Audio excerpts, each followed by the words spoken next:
What was that? You felt that, right? Of course I felt that, Leah. Oh my god.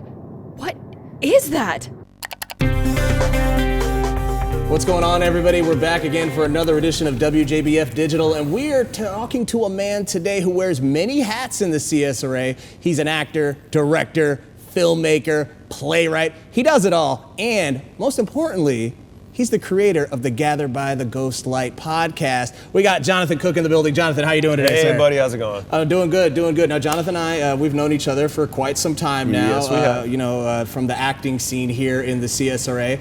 But today, I want to talk about what, is Gather by the Ghost Light. But first, let's talk about a little bit about you. Me? Yeah, well, Okay. I want to talk All right. about you. All right, let's talk about me. Yeah, I want to talk about you. You've done a lot of things. So, let's talk about, some of your accolades, some of your awards and stuff. Let's go. Okay, I'm very active in the fine arts. I'm a playwright, a filmmaker. I've done a lot of acting, stage acting, film acting, as well as voice acting. For playwriting, I've won the Porter Fleming Award 6 times, and that's a local award by the Morris Museum of Art.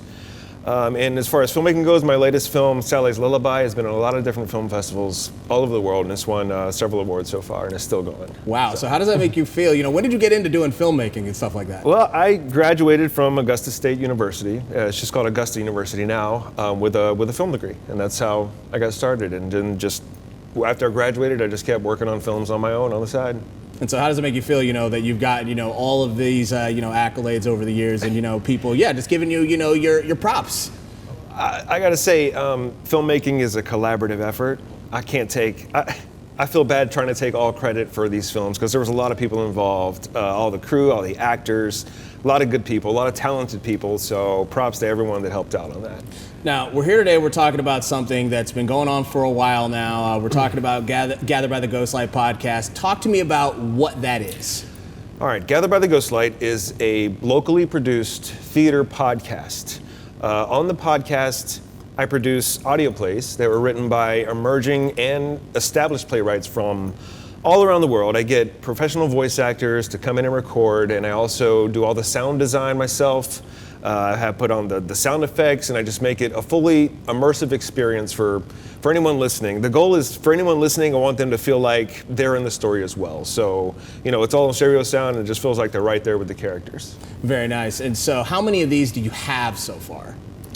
We just started season 4. Wow. And as far as episode count wise, I think it's about 54 episodes recorded so far. Oh, wow, 54? That's a lot. 54, man, yeah. So you guys have been busy. Busy. Wow, booked and busy. You can't be mad about that. And so since you started it, what's the response been like, from the community since you started doing this?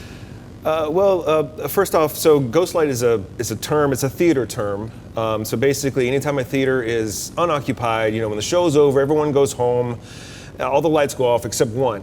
And there's a single bulb lamp that sits in the middle of the stage, and it lights up the stage. Mm-hmm. Now, this is a theater tradition that's been going on for over a century. The tradition is part superstition, it's also part safety, in case anyone shows up middle of the night, you don't want to fall off the stage.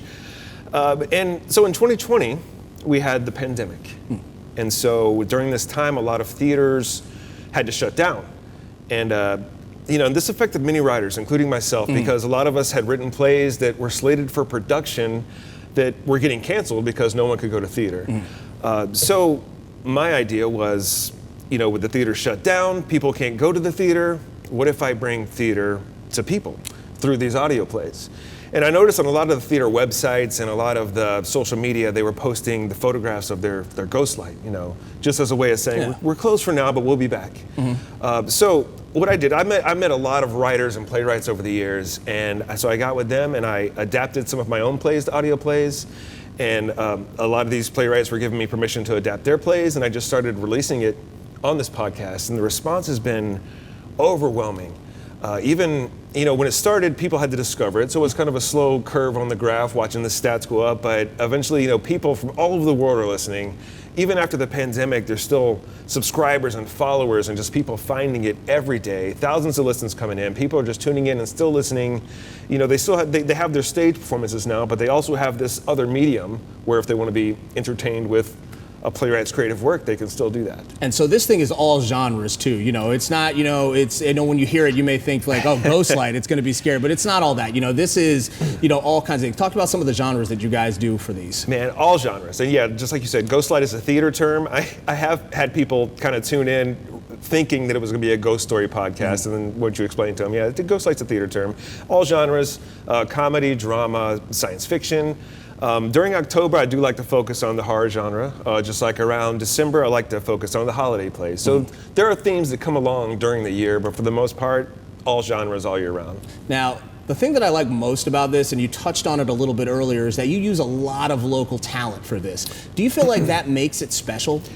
It does. Now, I've been a stage actor for many years. I've pretty much worked with every theater in town at this point, and I've met a lot of great people over the years. There's a wonderful pool of acting talent to pull from, and whenever I'm reading a new script that I'm considering producing as an audio play, I always have a short list of actors in my head of people that I think would fit the roles that I'm reading, and I do pay attention. I know the actors out there that have the passion, that they're going out to every audition, as many as they can. Sometimes they get cast, sometimes they don't.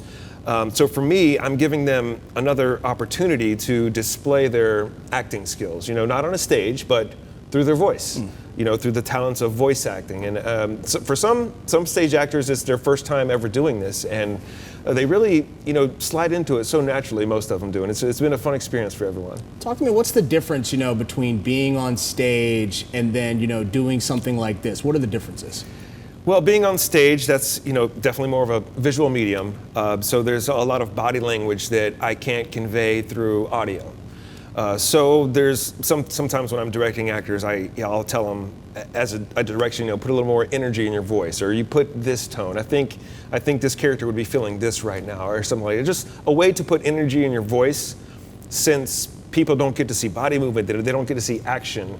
But then I also lay on the sound effects, which provide the action audibly. So yeah, it's just a matter of putting energy in your voice and conveying the right tone as compared to like stage where people can see what's going on. So when someone gets done with one of your podcasts, what do you want them to walk away with? As a voice actor or as a listener? Just as a listener. As a listener, I want them to have been entertained. I want them to experience a writer's creative work that maybe they've never heard of, or if they had heard of them before, then maybe they're hearing a new play that they had just written. Maybe it's a world premiere, because on the podcast, a lot of the plays I produced did start out originally as stage plays. And so we collaborate and we adapt them to audio plays, but a lot of these stage plays have already won awards in different play festivals. And then some of them are world premieres. You hear it for the first time right on the podcast. Mm-hmm. Very cool. Now, we brought you in specifically today because you guys have a bit of a fundraiser coming up down the road for this podcast. Talk to me about what that fundraiser is, where it's going to be at, give us the full details, and what can we expect from it? Okay, so I've been talking about this for a couple of years, and it's finally happening, but we are doing a live, recorded, Gathered by the Ghostlight event at Le Chat Noir Theater on October 21st. So what you can expect is that we are going to be recording a full-length play. It's a new play, it's a comedy, and it's going to have a big cast, a lot of big characters. So the attendees, what you're going to experience is you're going to see the voice actors on stage, and they're going to be we're recording the dialogue, in their characters, and you get to see all that. And alongside that, we'll also be recording the Foley effects and the sound effects in real time as the voice actors to tell the story from the script. Now, usually at home, I'll record the voice actors separately, and then when I edit, I put the effects on after the fact. But at this event, you're going to get it all in one take. Everything that's recorded live will be what is on the live episode when it's released. So again, with it being live, if everything's go perfectly, you get to be there to witness it. If an actor stumbles on a line, you get to see you that. can be there to witness it. If a sound effect comes in early or late, you can be there to listen to it. Very cool, very cool. And so, what's the purpose of this fundraiser, and how can the community support you guys? Well, here's the thing. So the podcast, it doesn't generate any income. So, and I do like to, give some payment to my voice actors and to my writers, and to continue doing that. That's all the money made from this event will go directly back into the podcast. So What I would love from the community is I would love for every seat in that theater to have someone in it, because I want it to be a live experience, not just for the attendees, but also for the people that listen to the episode after the fact. I want them to hear that live audience reaction. So I want as many people there as possible so that we can just max out that live reaction factor. I want people to listen to it and feel like they're there with the audience. You know, every laugh, every groan, just every audience vocalization. I want people to hear all that along with the actors and the effects. Now, this is a comedy, so I'm hoping that most of the reaction will be laughter, but we'll see how it goes. So if people are trying to, find more out about Gathered by the Ghostlight, where do they go? What do they do? If they're trying to experience this for the first time. Okay, so the website, gatheredbytheghostlight.com. You can listen to every episode on the website or any podcast player app, Spotify, Apple Podcast, iHeartRadio, just any of those apps where you can listen to podcasts. If you just search for Gathered by the Ghostlight, we're on every platform. And like I said, people are listening all over the world. And it's been a thrilling experience so far. Very nice. And last question for you: is there anybody that you want to thank for making this whole thing possible? You've been doing this, and you are successful at it. Man, I tell you, my writers, a lot of them are thrilled. They have their stage versions, and they're just thrilled to be a part and have this other medium where people can hear their work. And a lot of them, I'm thrilled that they give me permission to put on their work. And also, I'm all voice actors. You guys work so hard. You guys are amazing.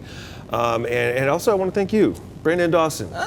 People don't know this, but he's actually voice acted for me on a couple of episodes because he's an actor as well. It's true. I have. I've made an appearance from time to time. Yeah. And so while we're here, in front of everyone, I just want to invite you, if you would like to be a part of the live event cast. This play we're recording. Wow, we're doing it. We're doing it right now. So if I know you may have conflicts come up, but just keep it. I'm going to keep it in my head. I would love to have you back on stage. Oh, I would love it. To give you guys last time I played an elf. Right? You did. You played an elf in the Christmas episode. That was the wildest voice that I think that I've ever done. And this is another play with a lot of big characters. You have opportunity for a wild voice again. It'll be fun. I love it. Well, I'm going to check my schedule. Do it, man. I'm probably going to take you up on that. October 21st. Love it. Jonathan, thank you very much for coming out here and educating us on this. Hey. If you guys want to find out more about Gathered by the Ghostlight and find out more about yourself, we're going to leave a link about it in the article. Until next time, this is Brandon Dawson, WJBF News Channel 6.